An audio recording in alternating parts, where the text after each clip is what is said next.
My name is Matt Sitter. I'm CEO of AFN. Welcome today. At AFN, our fundamental belief is that change is where opportunity happens, and the best way to find opportunity in change is a network diverse in experience, opportunity, and perspective.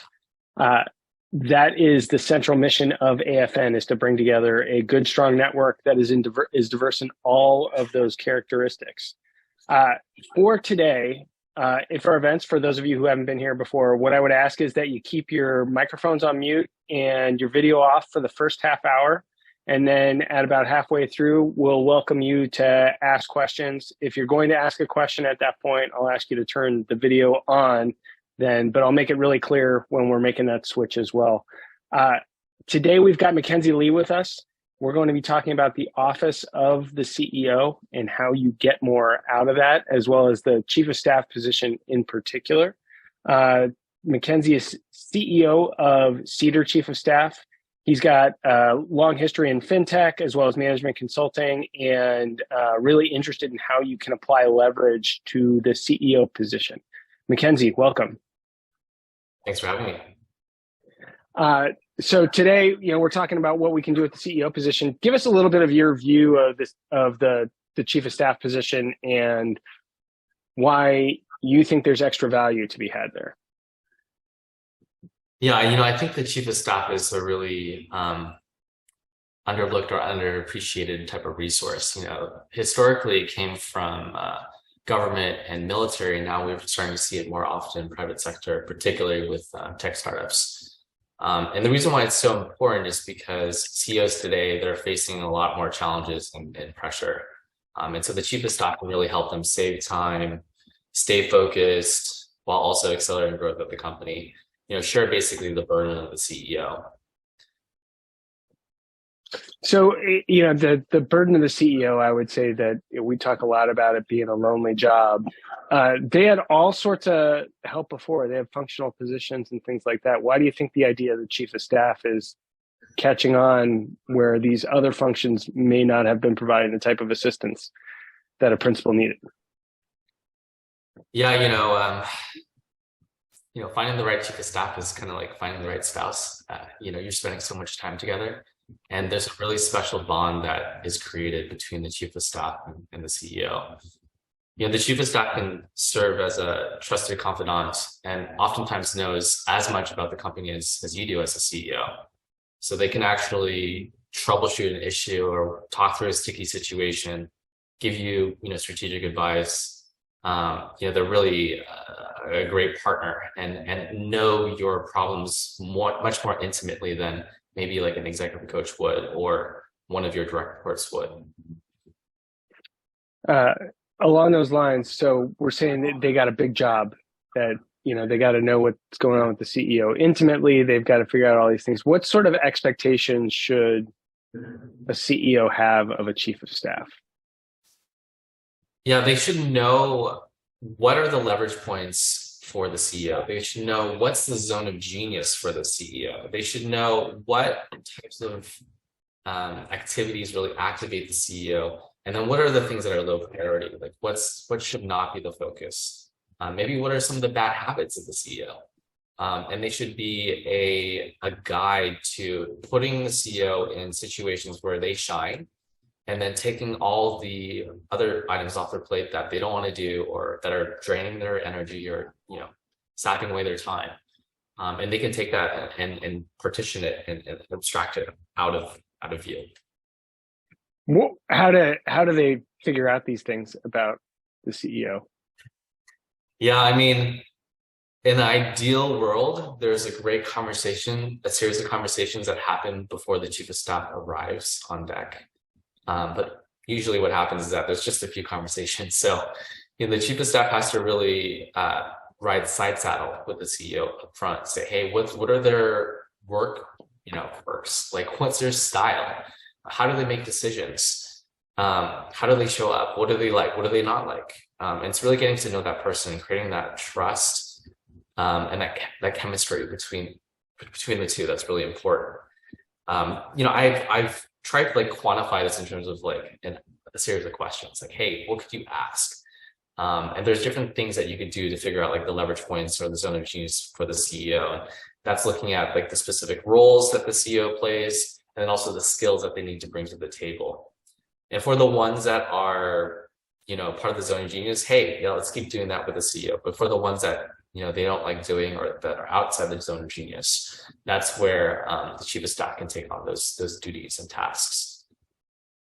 And maybe just to put a fine point on the zone of genius. So I'm fond of saying there's no such thing as the smartest person in the room, but we're all smart at a lot of different things. How would you describe zone of genius for our listeners today? It's a great question. I would say zone of genius, it's where this person is getting the most energy. Maybe they have a great know-how. Maybe they have a track record of doing well because they've come up, for example, like through the marketing department or something like that. They have established relationships. That's where they know they can shine.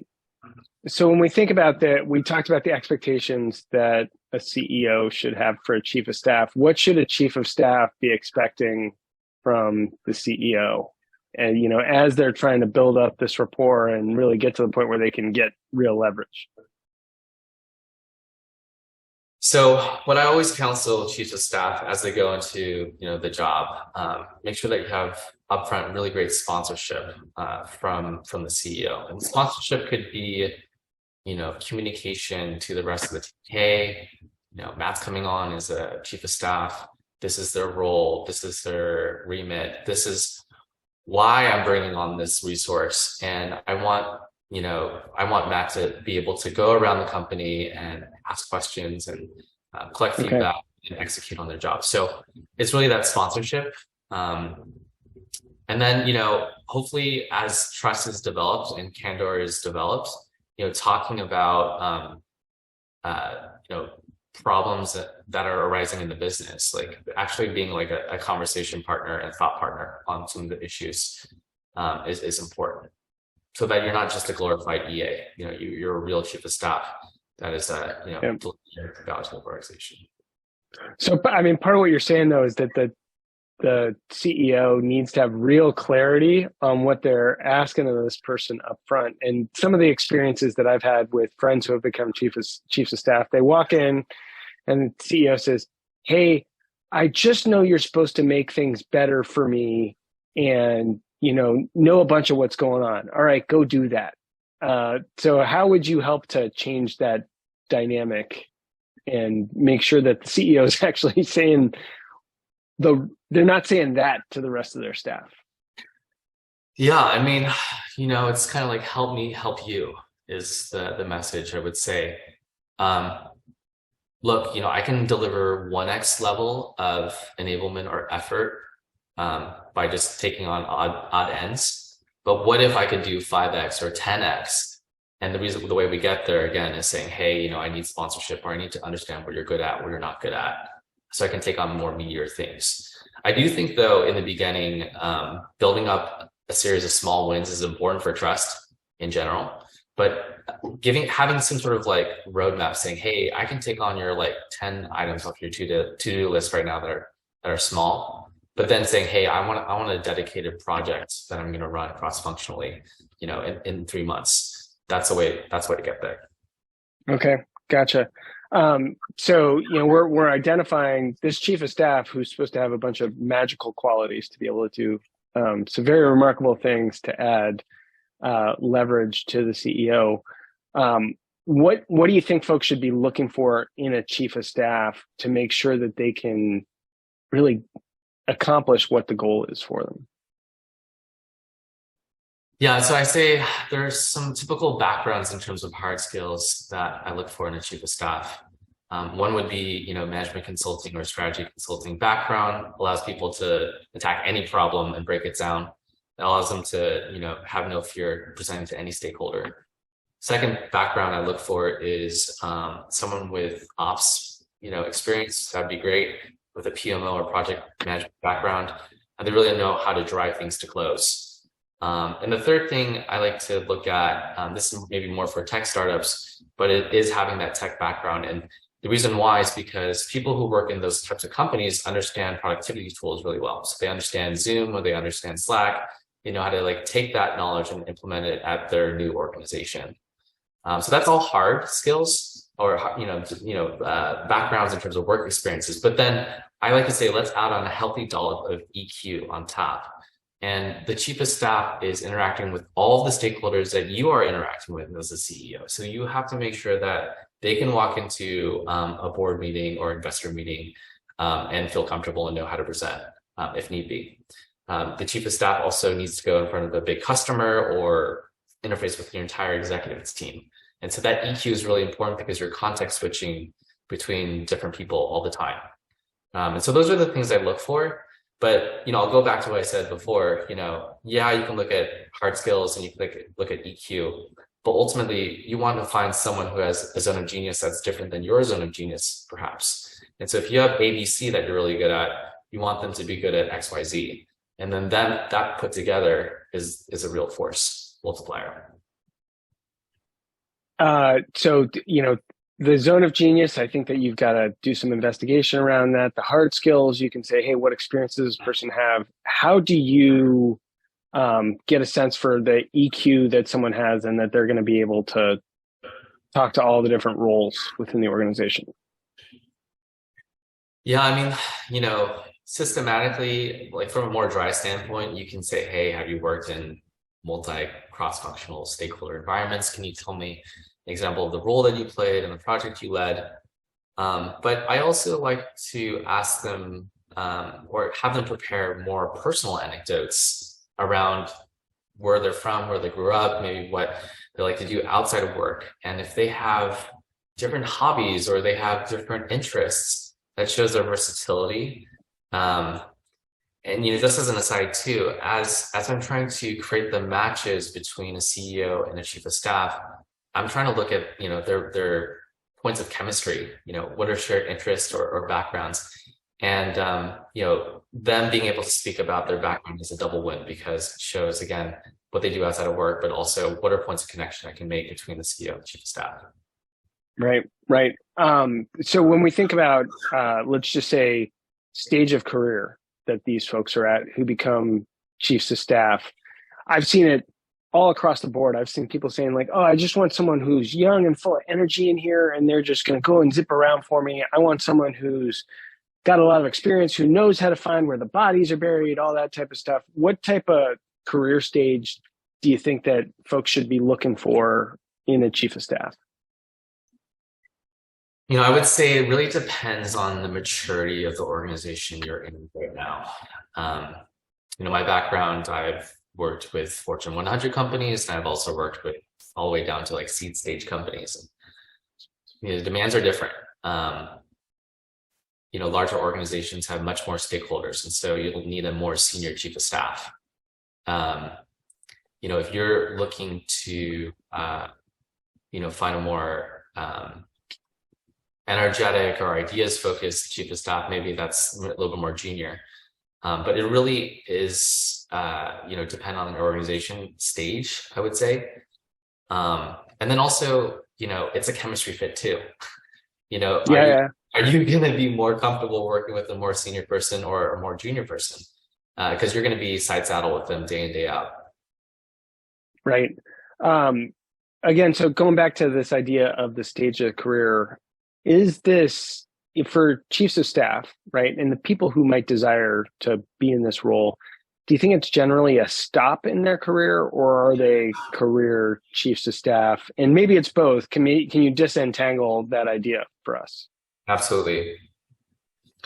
So I would say like more historically, especially within private companies, maybe it is seen more as a tour of duty where someone would spend that 2 years and then they would hire their replacement at the end of 18 months while having an eye to transition into a business unit and lead a new team.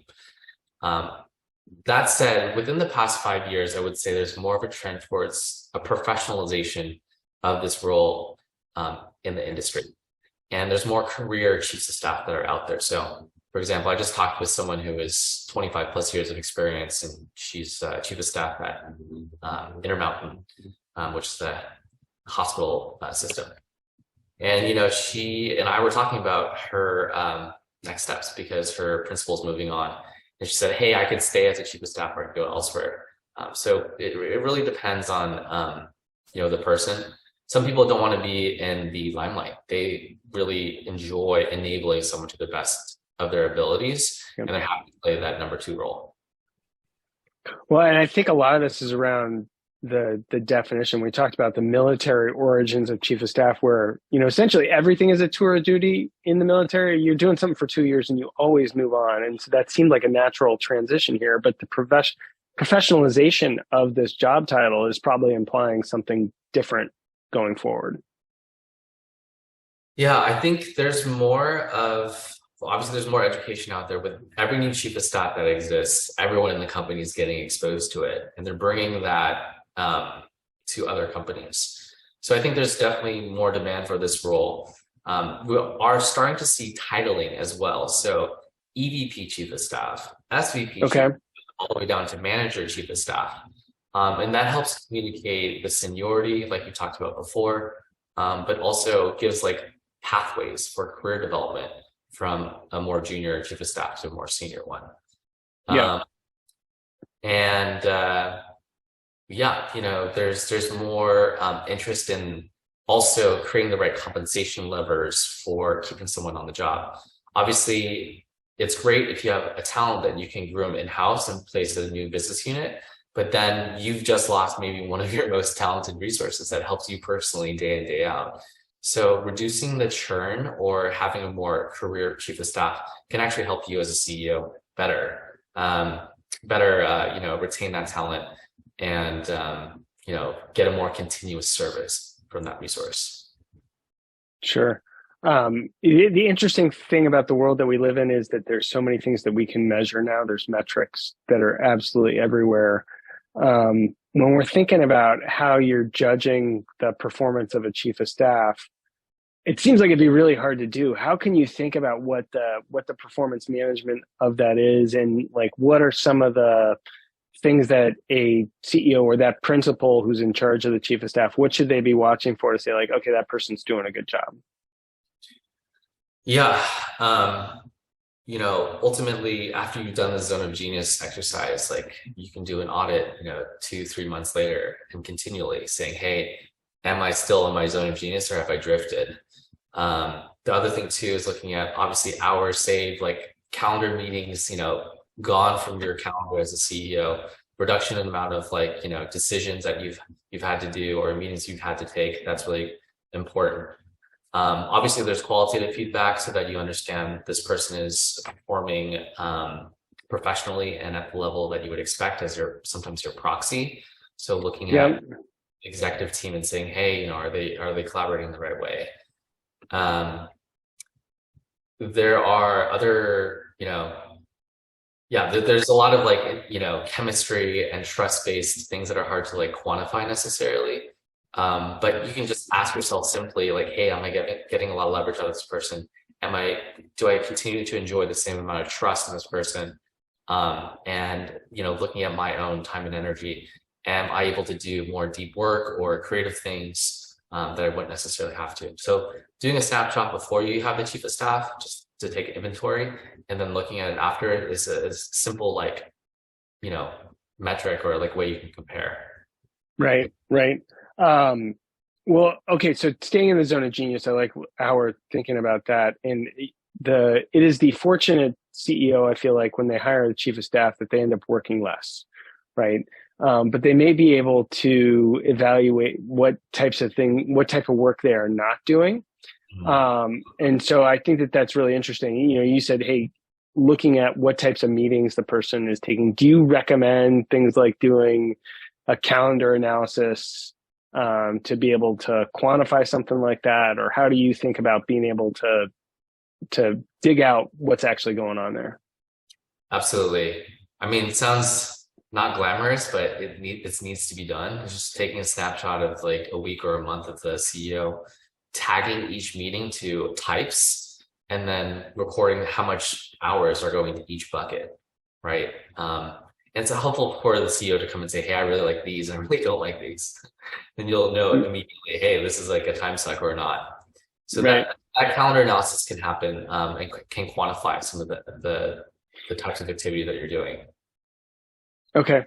And then thinking about that, so this seems like a really deep role where you are diving in and you've got to be, the right-hand person to your principal and understanding what they're doing.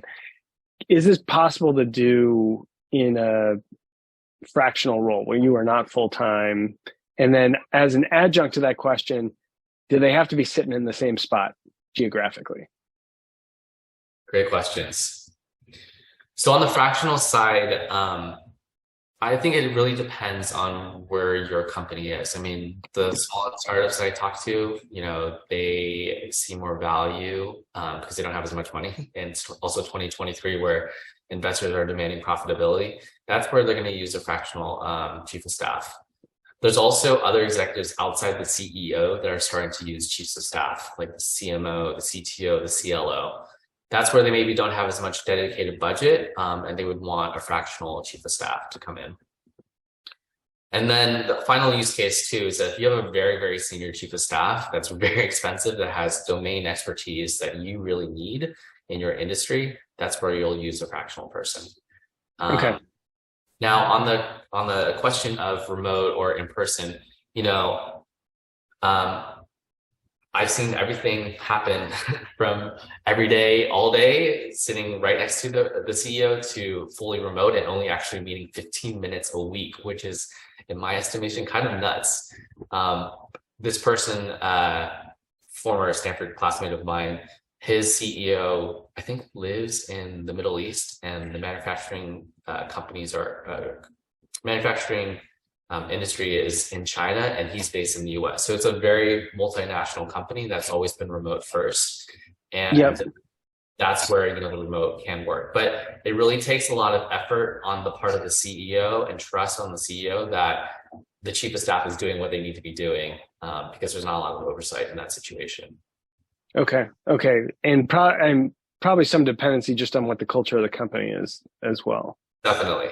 And also, just to add on to, in the beginning, to create trust and to understand the working style, I recommend in person to start. And then you can, taper off to hybrid or even remote after that. Okay. Is there any sort of tools that you think that a chief of staff should have in their bag when they're walking in the door to work with a CEO or whatever principal they're supporting? Yeah, I mean, it's kind of tools they have in their mind, but they're not necessarily running with the CEO in the beginning, because I think it's so much conversation that has to happen to getting to know each other first. But like I said, the zone of genius exercise is important. The calendar audit is important. Creating like an Asana or like a Notion tracker so that we understand what are the priorities that are on the CEO's plate is important.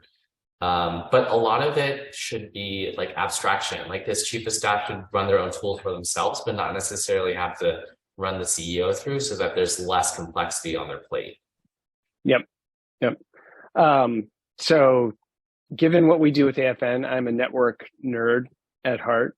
And a big part of what the chief of staff has to do is monitor the network, understand what's going on with the different people who are supporting the CEO, who's getting the job done, things like that.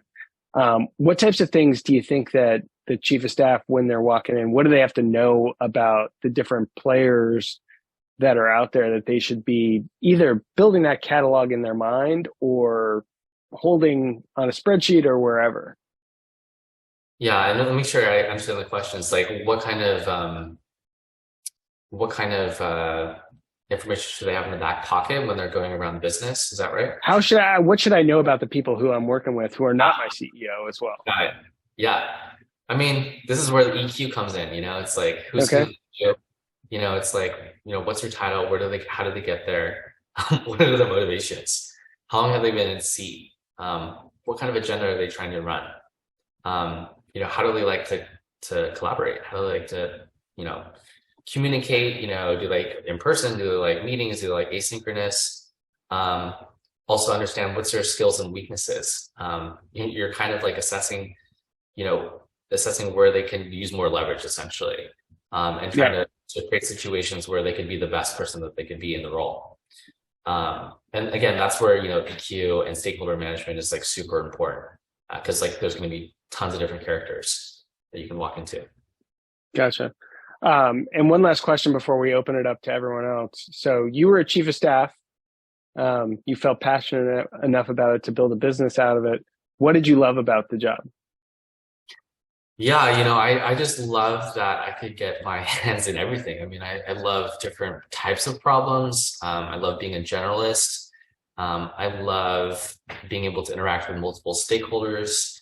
And ultimately, like I said, helping people be the best at their job is my ultimate mission in my current company. It's like, how do I get someone to be the maximum impact or realize the best version of themselves? And that can be achieved with the chief of staff. And so seeing that development journey for the CEO and the rest of the company and the executive team is really personal and had a really big impact on me. Cool. Yeah, I hope it did, because, this is where you've moved your course towards. All right. So thanks a ton, Mackenzie, for that discussion.